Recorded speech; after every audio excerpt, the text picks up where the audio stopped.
இன்ட்ரெஸ்டிங்கான விஷயம் நடந்தது. ரொம்ப நாளாக நான் ஒரு சென்டருக்கு போகல. அந்த சென்டர்லேருந்து ஒரு அபியாசி, எங்கள் சென்டருக்கு நீங்கள் கண்டிப்பாக வரணும், ரொம்ப நாள் ஆச்சு, நீங்கள் வரத்துக்காக நாங்களாம் வெயிட் பண்ணிகிட்ருக்கோம். அதுக்கப்புறமாக ஏற்பாடு பண்ணி ஒரு 2 வாரம் கேப்பு விட்டு அந்த சென்டருக்கு நான் வரேன்றதை அந்த அபியாசிக்கு சொல்லி நீங்கள் கூப்பிட்டீங்க, இருந்தாலும் அந்த சென்டருக்கு வரேன் அப்படின்னு சொல்லிட்டு போகிறேன். நான் போன அன்றைக்கி அவர் இல்லை.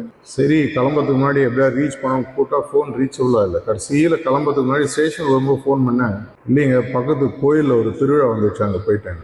சரி பரவாயில்ல, திரும்பி ஒரு 2 மாதம் கழிச்சு அதே சென்டருக்கு போக வேண்டிய நிலைமை வந்தது. அதே மாதிரி 1 வாரம் 2 வாரத்துக்கு முன்னாடி சொல்லி இந்த தேதியில் நான் வரப்போகிறேன், நீங்கள் போனதிலே மிஸ் ஆகிடுச்சு, ஏதோ ஒரு காரணம், இந்த தடவையாவது நம்ம மீட் பண்ணுவோம், கண்டிப்பாங்க போன தடவை மிஸ் ஆகிடுச்சுன்னு வரப்போகிறேன். 2 வாரம் கழிச்சு போகிறேன், அன்றைக்கி அவர் இல்லை, வீட்டில் ஒரு கல்யாணம் அங்கே வெளியில் போயிட்டார்.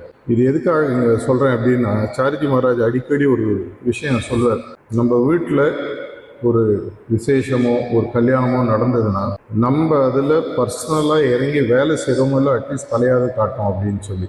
அந்த விஷயத்தில் ஒரு வருத்தமான விஷயம் என்னன்னு சொல்லி பார்த்தீங்கன்னா, எந்த ஜோனில் நடக்குதோ அந்த ஜோன் நிறைய ஃபங்க்ஷனரிஸ் ப்ரிசெப்டர்ஸ் இன்னைக்கு மீட்டிங் வரலன்றதை நான் இங்கே பதிவு பண்ண விரும்புகிறேன். ரொம்ப வருத்தமான ஒரு விஷயம். கிட்டத்தட்ட ஒரு 3 வாரத்துக்கு முன்னாடியே இந்த தேதி எல்லாம் முன்னாடியே சொல்லியாச்சு. எக்ஸப்ஷன்ஸ் வேறு விஷயம், ஃபேமிலி எமர்ஜென்சி, உடம்பு சரியில்லை. பட் இது ஒரு டிஃபால்ட்டாக இருக்கும்போது நம்மளுடைய மனப்பாங்கு, குருநாதருடைய வேலையை நம்ம எப்படி எடுத்துக்கிறோன்றது ஒரு எடுத்துக்காட்டு. இதை சொல்லும்போது உங்கள் மனதில் ஒரு எண்ணம் வரும், நாங்கள் தான் வந்திருக்கோம் எங்கள்கிட்டே இதை சொல்கிறீங்க. இதே மாதிரி ஒரு 12 வருஷத்துக்கு, 12 இல்லை, ஒரு 17 வருஷத்துக்கு முன்னாடி மணப்பாக்கத்தில் நடந்தது. பல அபியாசிகள் சாரிஜி மகாராஜ் சிட்டிங் கொடுத்து தட்சால் சொல்லும்போதே பாதி ஆள் காலி ஆயிடுச்சு. துரை சாருக்கு இருந்தார், ஒரு கோவம் வந்துச்சு, மைக் எடுத்து எல்லாரும் ஒரு வாசினார், உங்களுக்குலாம் மாஸ்டர் மேலே மரியாதை இல்லையா, எல்லாரும் எழுந்து போய்ட்றீங்களே, இதோட என்ன வேலை. திரும்பி வந்தோன்னு ரூமில் சாரிஜி மகாராஜ் கேட்டார், ஏன் சார் துரை சார் நீங்கள் பாட்ட பேசுகிறீங்களே, அவங்களாம் இருக்கிறவங்கள்ட்ட பேசுறீங்க, அவங்களாவது போய் சொல்லுவாங்க. அது மாதிரி அந்த விஷயத்தில் நம்ம என்றைக்குமே கிறிஸ்டியானிட்டை பற்றி பேசும்போது சாரிஜி மகாராஜ் சொல்லக்கூடிய ஒரு விஷயம், 100 ஆடுகள் வெளியில் போச்சுன்னா 99 ஆடுகள் திரும்பி வந்ததுன்னு மேய்ப்பவன் சந்தோஷப்பட மாட்டான், அந்த ஒரு ஆடு எங்கே போச்சுன்னு யோசிப்போம் அப்படின்வாங்க. அந்த விஷயத்தில் பார்க்கும் பொழுது இது ஒரு சின்னதாக ஒரு கரும்புள்ளி மாதிரி பார்க்குறேன். 09 மட்டும் இல்லை, 10-11 நிறைய பேரை காணும். எனிவே அவங்களே அதை யோசிக்கிட்டோம்.